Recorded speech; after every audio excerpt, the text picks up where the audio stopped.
शादी की पहली रात दुल्हन के चेहरे पर गंदा कपड़ा फेंका गया।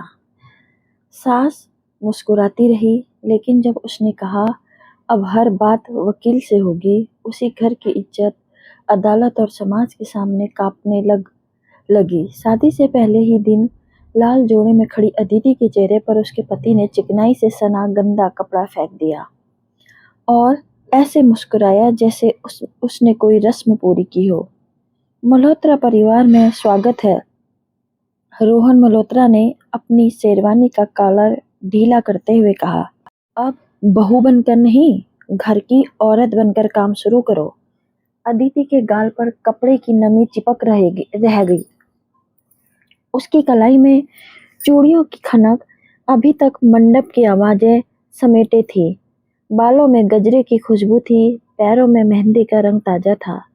बाहर जयपुर के वैशाली नगर की कोठी से लगे फूल अब भी चमक रहे थे, मगर अंदर दरवाजा बंद होते ही शादी का सारा उजाला जैसे किसी ने बुझा दिया। सोफे पर बैठी रोहन की मां सावित्री मल्होत्रा ने बेटे को रोकने की कोशिश तक नहीं की। वह बस हल्की मुस्कान के साथ अदिति को देखती रही, जैसे यह अपमान नहीं, बहू की परीक्षा हो। जल्दी समझ गई तो अच्छा रहेगा, सावित्री ने धीमे से कहा। इस घर में नई बहुएं पहले दिन से ही अपनी जगह पहचानती हैं। अदिति ने कुछ पल तक दोनों को देखा। मंडप में ही यही रोहन उसके कानों में कह रहा था कि वह उसे रानी बनाकर रखेगा।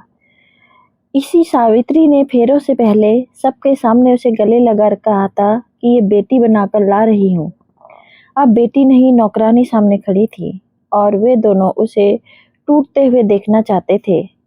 उसके पिता महेंद्र शर्मा अजमेर के एक छोटे स्कूल के रिटायर्ड शिक्षक ने कर्ज लेकर शादी की थी। माँ सुशीला ने अपनी बची हुई सोने की चूड़ियां तक निकाल दी थी।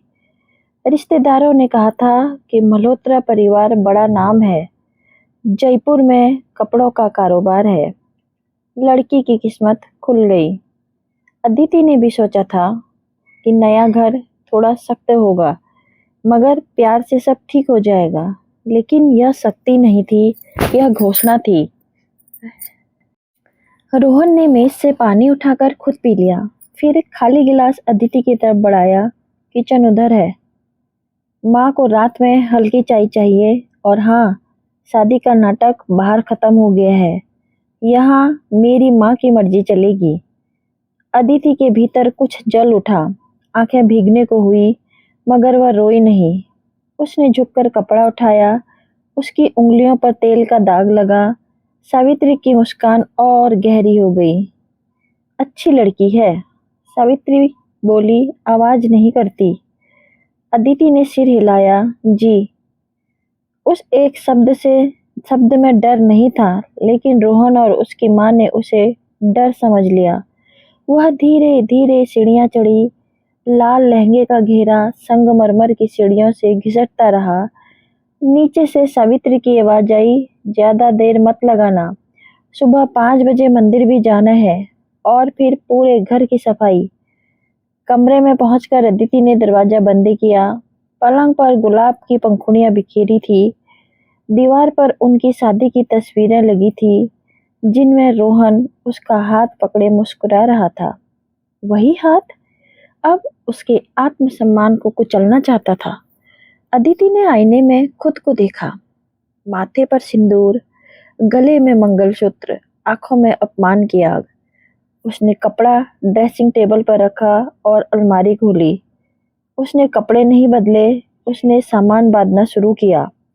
सबसे पहले उसने अपने दस्तावेज निकाले, डिग्री, आधार, बैंक, पासबुक, डिजाइन स्टूडियो की समझदारी के कागज, फिर जेवर, लैपटॉप, फोन, चार्जर, कुछ नकद रुपए जो मामा ने विदाई में चुपके से दिए थे। उसने शादी का जोड़ा उतारा नहीं, बस उसके ऊपर शॉल डाल ली। सूटकेस भारी होता गया, मगर उसके हाथ नहीं कांपे। नीचे रोहन और सावित्री शायद रिश्तेदारों के फोन उठा रहे थे, हंस रहे थे कि बहू की शुरुआती अकड़ पर मजाक कर रहे थे। उन्हें अंदाजा नहीं था कि ऊपर वह लड़की, जिसे वह झुका हुआ समझ रहे थे, अपनी पूरी जिंदगी उठाकर दरवाजे तक ले आई थी। अदिति ने खिड़की से बाहर देखा। पिछली गली अंधेरी थी मगर खुली थी। उसने अपनी कॉलेज की दोस्त मीरा को संदेश भेजा, मुझे अभी जाना है, सवाल मत पूछना। 5 मिनट बाद फोन आया। मीरा ने सिर्फ इतना कहा, गेट के पीछे वाली सड़क पर कैब भेज रही हूँ, नीचे आ जा। अदिति ने कोई चिट्ठी नहीं छोड़ी, कोई ड्रामा नहीं किया, न तस्वीरें तोड़ी, न रोई, न बदला लेने की कसम खाई। उसने बस सूटकेस उठाया, सर्विस सीढ़ियों से उतरी और उस घर से बाहर निकल गई जहां उसे पत्नी नहीं संपत्ति समझा गया था। रात 12 बजे जब रोहन कमरे में आया, पलंग खाली था, अलमारी खाली थी, ड्रेसिंग टेबल पर सिर्फ वही गंदा कपड़ा रखा था, साफ तह किया हुआ, जैसे सबूत हो। सावित्री ने कमरे में कदम रखा और पहली बार उसकी मुस्कान गायब हुई। उसी पल रोहन का फोन चमका। अदिति का संदेश था, अब हर बात मेरे वकील से होगी।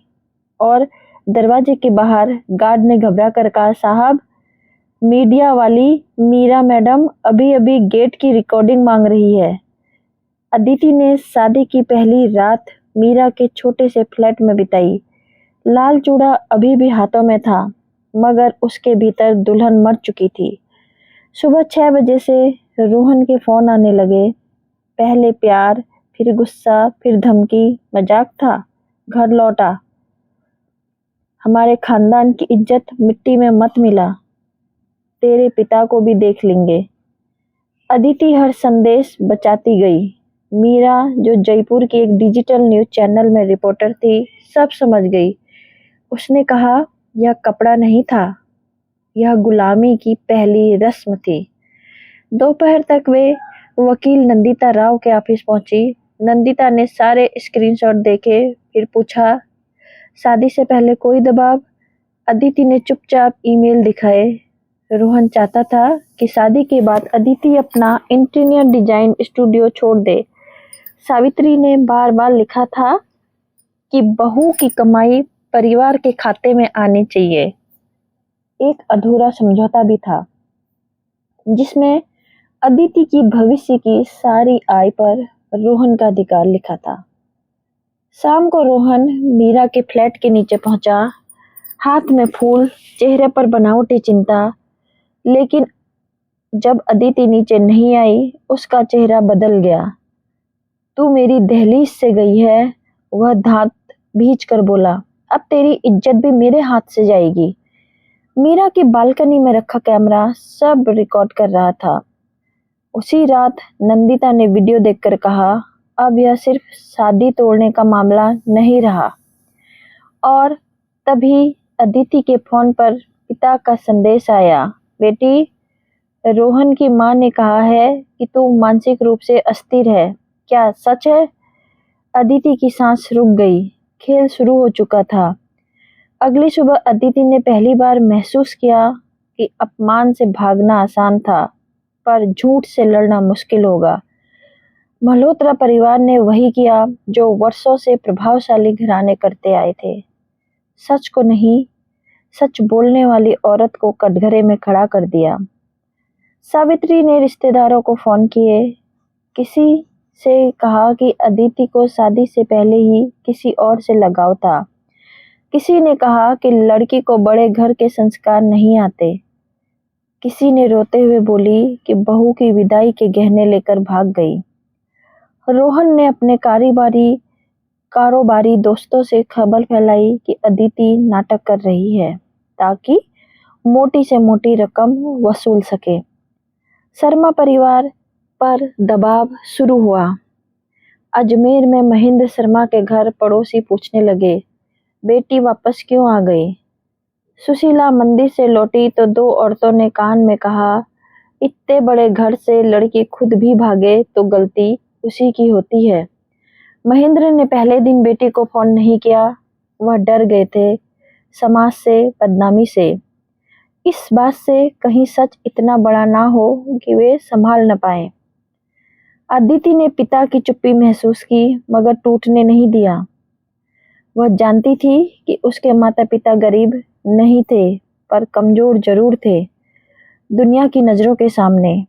उसने उन्हें सिर्फ 3 चीज़ें भेजी, रोहन की धमकी वाला वीडियो, शादी की रात का अपना संदेश और वह ईमेल जिसमें सावित्री ने लिखा था, शादी के बाद लड़की का काम घर और परिवार है, बाहर कमाने की ज़रूरत नहीं है। 1 घंटे बाद मोहन का फ़ोन आया, उनकी आवाज़ काँप रही थी।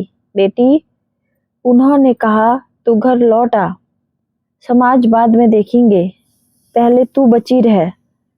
यह सुनते ही अदिति पहली बार रोई। पूरी रात रोई थी। गंदा कपड़ा चेहरे पर लगने पर नहीं रोई थी, धमकियों पर नहीं रोई थी, लेकिन पिता की उस एक पंक्ति ने उसके भीतर जमा पत्थर पिघला दिया। पर वह अजमेर नहीं गई। उसने कहा, पापा, अगर मैं आज छिप गई तो ये लोग जीत जाएंगे। मुझे छिपना बचना नहीं है, सच भी बचाना है। नंदिता राव ने कानूनी नोटिस तैयार किया।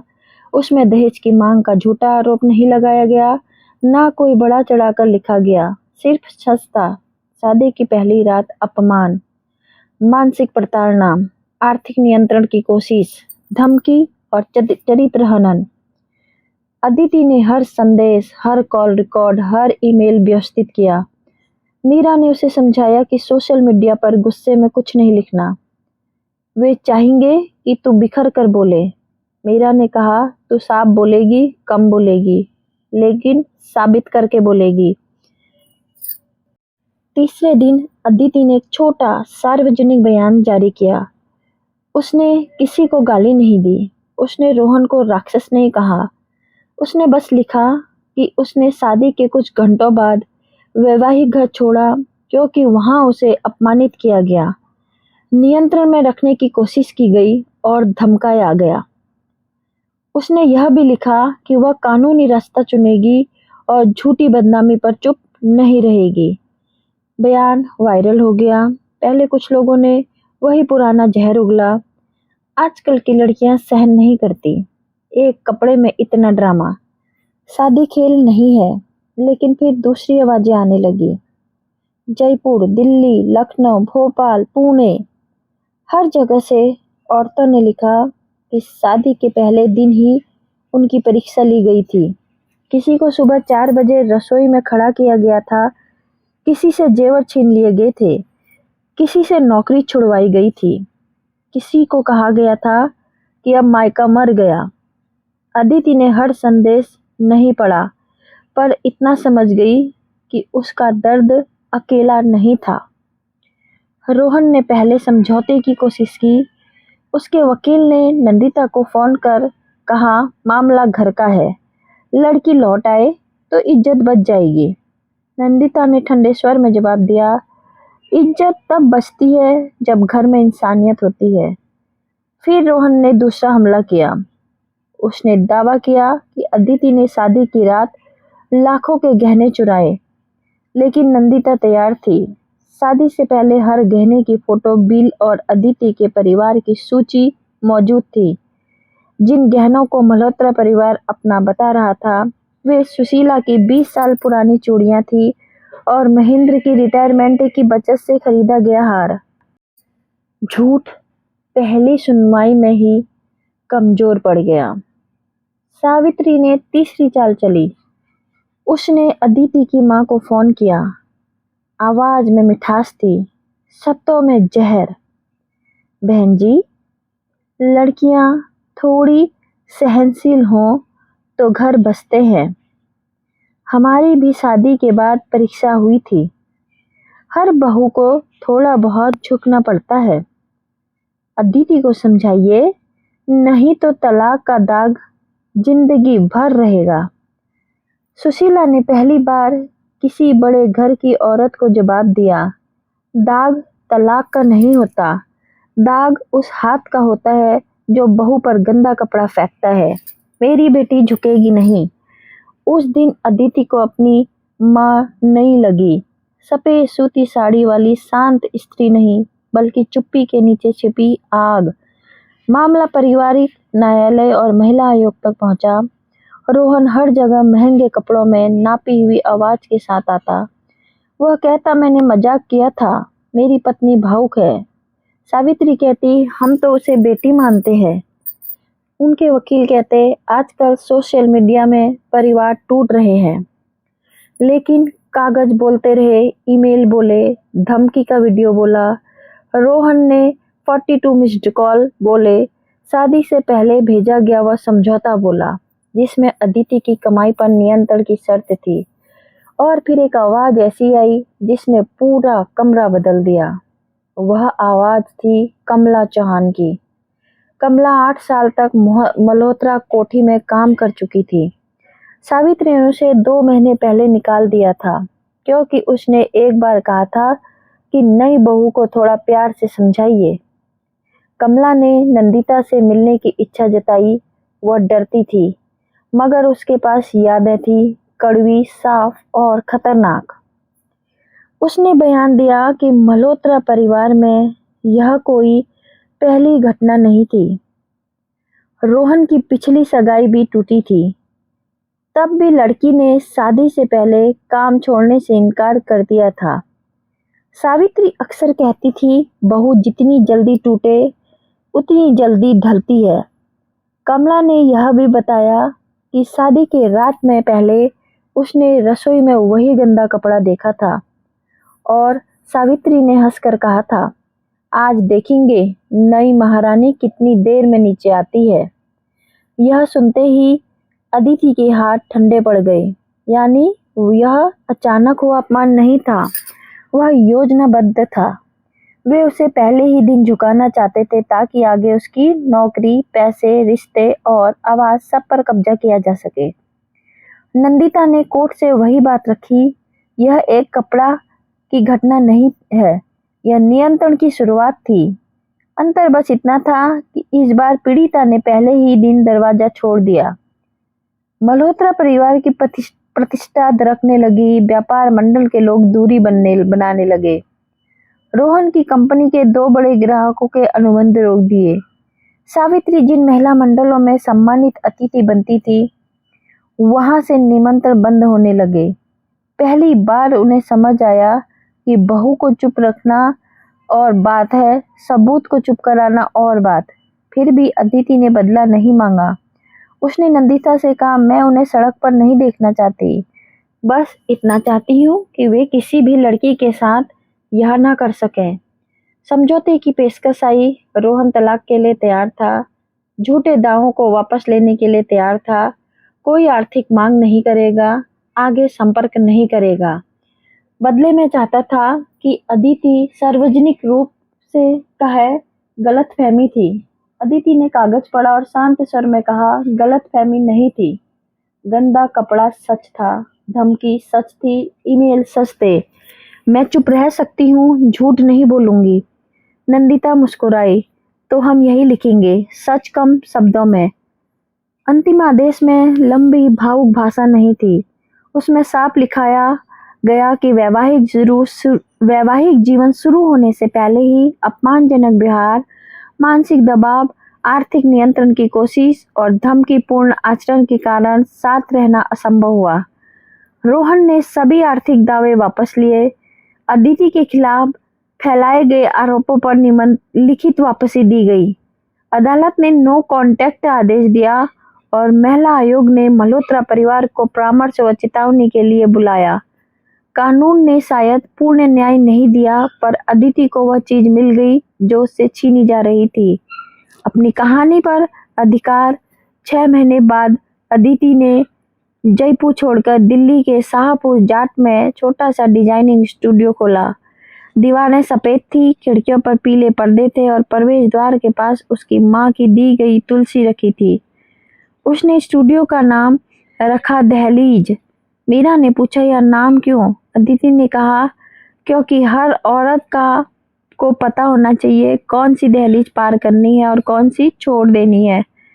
उसने शादी का लाल जोड़ा बेच नहीं दिया, उसे एक डब्बे में बंद कर के रखा। वह घाव की तरह नहीं, सबक की तरह था। जब कभी कोई क्लाइंट पूछती कि इतने छोटे स्टूडियो में इतनी शांति कैसे है, तो अदिति मुस्कुरा देती, शांति खरीदी नहीं गई थी, वह लड़कर वापस ली गई थी। एक दिन एक युवा लड़की अपनी माँ के साथ स्टूडियो आई। लड़की की शादी तय हुई थी। बातों बातों में उसने धीमे से कहा कि ससुराल वाले कह रहे हैं कि शादी के बाद नौकरी छोड़नी होगी और सैलरी पति के खाते में हो जाएगी। अदिति ने उसकी आंखों में वही डर देखा जो कभी अपने आईने में देखा था। उसने लड़की को डिजाइनिंग कैटलॉग नहीं दिया। उसने पानी का गिलास आगे बढ़ाया और कहा, घर वही होता है जहाँ तुम्हारी इज्जत बची रहे, जहाँ पहले दिन में ही तुम्हें तोड़ा जाए। और घर नहीं, पिंजरा है। लड़की की माँ चुप रही, मगर उसकी आंखें भर आई। कुछ सप्ताह बाद अदिति को खबर मिली कि रोहन की दूसरी सगाई टूट गई है। इस बार लड़की के परिवार ने शादी से पहले ही स्पष्ट शर्त रखी थी कि नौकरी, बैंक खाता और निर्णय लड़की के अपने रहेंगे। मल्होत्रा परिवार में इसे अहंकार कहा। लड़की ने रिश्ता खत्म कर दिया। अदिति ने यह खबर सुनी तो जश्न मनाया, न अफसोस किया। बस लंबे समय बाद उसे लगा कि उसका दर्द किसी और के लिए चेतावनी बन गया। सितंबर की एक शाम दिल्ली में हल्की बारिश हो रही थी। अदिति इंडिया हैबिटेट सेंटर में एक महिला उद्यमिता कार्यक्रम से बाहर निकली। हाथ में फाइलें थी, चेहरे पर थकान और संतोष का मिला-जुला तंग था। सड़क के दूसरी तरफ रोहन खड़ा था, शायद किसी व्यापारिक बैठक के निकला था। उसने अदिति को देखा। एक पल के लिए उसके चेहरे पर वही पुरानी अकड़ लौटने की कोशिश हुई, फिर बुझ गई। अदिति ने नजरें नहीं चुराई। उसने उसे देखा जैसे कोई अपने पुराने डर को देखता है, पहचान कर मगर वापस न जाकर। रोहन ने कदम बढ़ाया, लेकिन सुरक्षा गार्ड और भीड़ के बीच रुक गया। शायद उसे नो कांटेक्ट आदेश याद आ गया। शायद उसे पहली बार एहसास हुआ कि जिस औरत को उसने पहले दिन गंदे कपड़े से झुकाना चाहा था, वह अपने पैरों पर उससे कई ज्यादा ऊंची खड़ी थी। अदिति मुड़ी और आगे बढ़ गई। उसने पीछे बारिश में शहर की रोशनी टूट रही थी। उसके हाथों की चूड़ियां अब नहीं थी, सिंदूर नहीं था, मंगलसूत्र नहीं था, लेकिन उसके माथे पर एक ऐसी चमक थी जिसे कोई भी रिश्ता, कोई समाज, कोई बड़ा घर छीन नहीं सकता था। मल्होत्रा परिवार ने सोचा था कि वे एक बहू को घर की रीति रिवाज सिखा रहे हैं। दरअसल वे उसी रात उसे अपनी सबसे बड़ी हार लिख रहे थे, क्योंकि अदिति ने उस गंदे कपड़े को सिर्फ जमीन से नहीं उठाया था, उसने उसी पल अपनी गरिमा भी उठा ली थी और फिर उसे कभी किसी के पैरों में गिरने नहीं दिया था।